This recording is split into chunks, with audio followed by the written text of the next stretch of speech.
دكتورة كان خوش بعملياتك آسان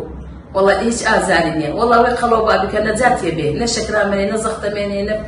نخوش فقرات انزلاقه مني باشتري بسوق بي ولا خواب زياده مستشفى باب مستشفى زور بدور تاديه يعني ايش قصور يعني لك دسيان زور خوش دسيان خوش به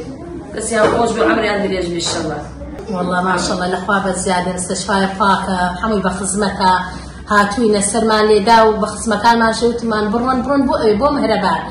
الاخواب زياده عمليات نجاحتي هنا باك وخارين عيب ما نيستا الاخواب زياده عمليات نجاحتي هنا يعني او كسيف جيعكن اوي قلبي بربو مستشفى مهربان عملياتك كفتان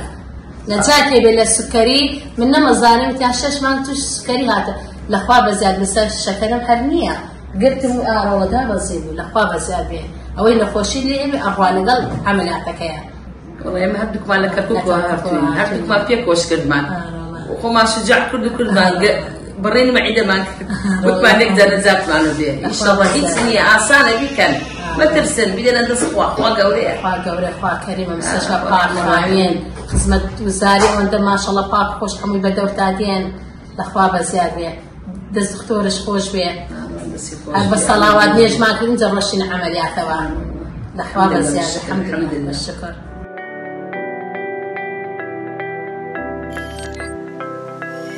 میهرەبانی دڵسۆزی و لێزانی